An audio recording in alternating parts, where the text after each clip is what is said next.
Welcome back, everybody. This is the Benjinator, and you are watching Let's Play Chrono Trigger.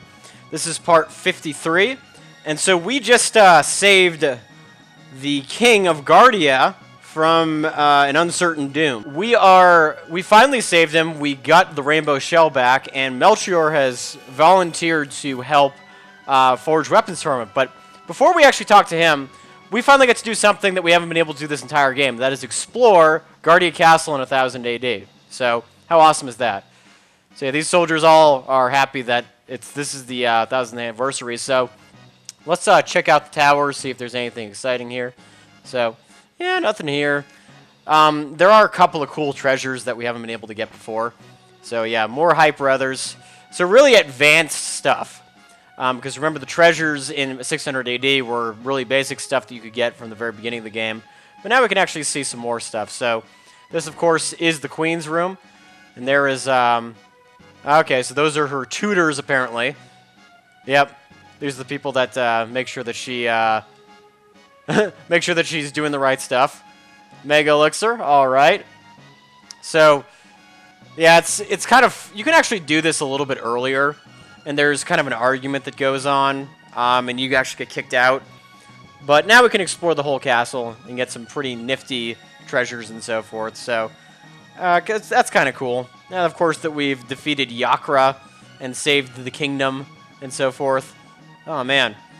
So, I'm so psyched that I've actually gotten this far in the LP. I never thought I'd be able to. You know, when I first started this project, I didn't think I'd be able to make it through the whole thing. But it looks like we're moving along pretty quickly. More elixirs. So now we're actually, I think we're about halfway through the side quests. So by the way, this is another one of these chests that you want to try to open in 600 AD and then open it here. So just something to keep in mind. Don't open it yet. Unless you've already gone 600 AD and said no to the chest, then feel free. It's just something I forgot to do. All right. Yeah, you fooled the your ancestors too. Yeah, kind of figured as much. All right, so lady's happy to hear something. All right, so I'll meet you down by the Knight's Quarters near the beginning of the castle because we haven't been there yet. All right, here we are, Knight's Quarters. Just head straight left when you enter the castle. You can see what's going on. Oh, there's Pierre. He's my homeboy. He helped us out. Oh, yeah. Where's the real Chancellor? We'll have to find him. All right, so it looks like they're planning what's called the Moon Night Parade. Okay, so the maybe the finale to the Millennial Fair. Oh, it looks like they got their priorities straight. Okay, well, I mean, I guess given all this chaos, might be a good thing. So where is that Chancellor?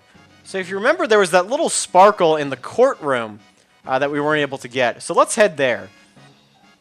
All right, here we are back in the courtroom. And see that sparkle right there? It might look like a tab, but it actually is not. It's the Yakra key. So remember that treasure chest that we weren't able to open? That's exactly where we want to go. So I'll see you in just a second. All right, so here we are. There's that cockamamie chest. Now we're able to open it, and oh! Looks like the real Chancellor just flew out. What trajectory? Crazy. How were you able to breathe in that thing? That thing's tiny. Yeah, we're friends. We're helping you out. Apparently that's his biggest priority. Okay, so apparently this Moonlight Parade is kind of a big deal. It's what happens when you're at peace for so long. At least the people in 600 AD, they had their shit together. So anyway, now that we've done pretty much everything we can in this castle, and as for that sealed chest, we'll come back to that a little bit later. Let's see what Melchior is up to now that he can help us out with forging weapons for the Rainbow Shell. Alright, so here we are in the dungeon with the Rainbow Shell, and there's our friend Melchior. Yeah, ooh, that sounds pretty good. Alright, so now he gives you a choice of either forging a prism dress or 3 prism helmets. So the prism dress is super effective against magic, which is very useful for fighting, especially a couple bosses later on. But I prefer the helmets. The helmets are, really, they're sufficient enough in my mind. So, yeah, let's make prism helmets. See, this way anybody can wear helmets. Only females can wear the dress. So, I think you're definitely better off with the helmets. Very good against magic attacks and something that I think you definitely will need later on. So, go for it. Woohoo! All right. Prism helmets. So then what you want to do is you want to talk to him a second time. Because now that you have the Sunstone, and remember you can't do this unless you've done the Sunstone side quest, he can create an alloy out of it. So even more stuff is going to happen. Yeah. Alright, he's using a jackhammer.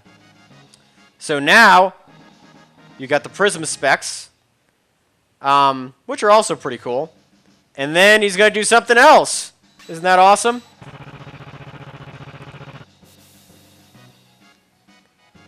Alright. Woohoo!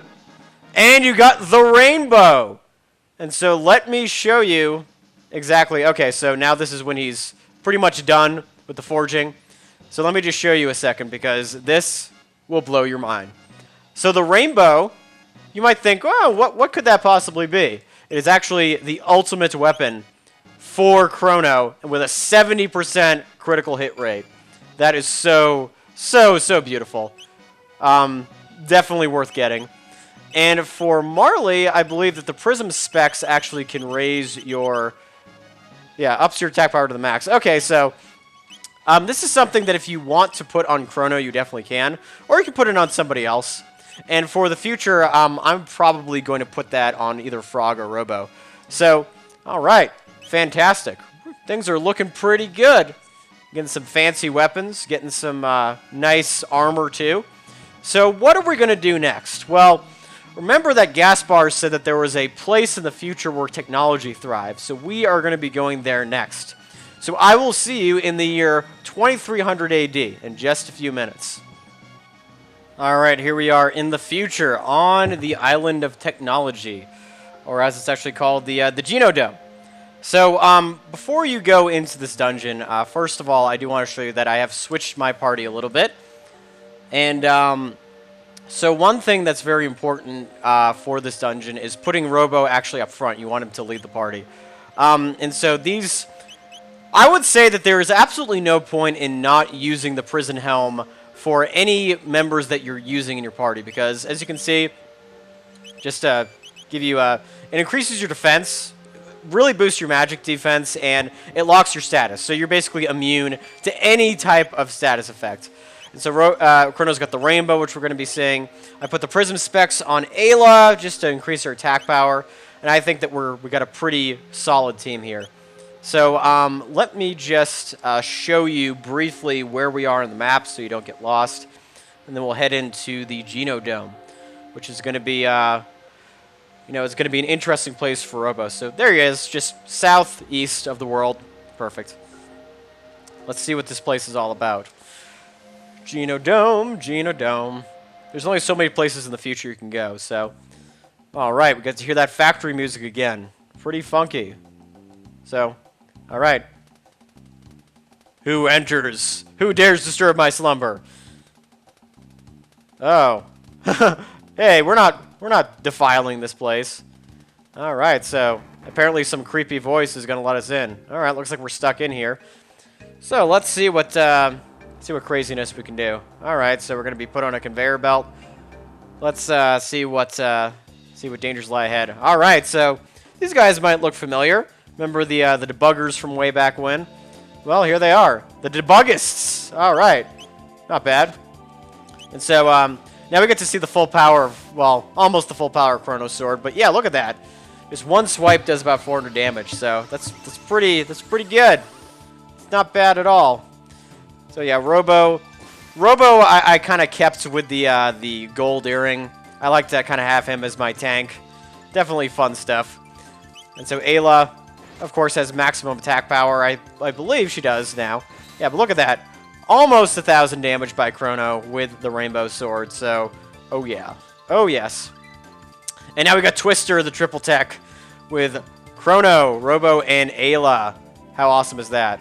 All right, now we got a new set of enemies. So let's try out Twister, shall we? That's kind of fun. It's a kind of a goofy little attack. It's not one of my favorites, but it's effective when it wants to be. Yeah, these Proto 4s, I believe, they can heal each other, which is kind of annoying. But, you know, it's been a while since we've seen robot enemies, so it's kind of like that nice little change. So check this out. This is fun. Yep, all standing on top of one another, sending a tornado. Oh, triple techs. So much fun. Woohoo! And there we go. Yeah, look at that. Look at that. That was definitely worth it. It's like an area of effect version of 3D attack, which we still haven't seen yet, but hopefully Ayla will be able to get her triple kick. Alright, so the rest of these enemies we've seen before, so I'm just going to skip ahead. Alright, so took care of those guys. Couple more battles, got some extra EXP. Alright, so we're looking for some kind of mysterious being in this this Geno Dome. So, woo, looks definitely kind of quite something. Alright, so Robo's getting... Oh, I still gotta wait before he learns Shock. Ayla's on her way to learning Dino Tail. And hopefully through the course of this dungeon, both of those characters will learn the rest of their techniques. Because Ayla, you want to learn her last single technique in order to get 3D attack, which is my personal favorite. So yeah, this place, this is definitely a puzzle dungeon. This is one of the, probably the weirder dungeons ever. So let me just take out these guys. Oh, okay. Took care of those guys. Yeah, that seems about legit. Humans don't look very, look like their chances are very good in this world. Okay, so... Yeah, this guy will block you if you try to get past it, so you have to figure out how to deal with him at some point. Yeah, so there's a series of different puzzles that are here. Some that are fairly easy, others that are not so much.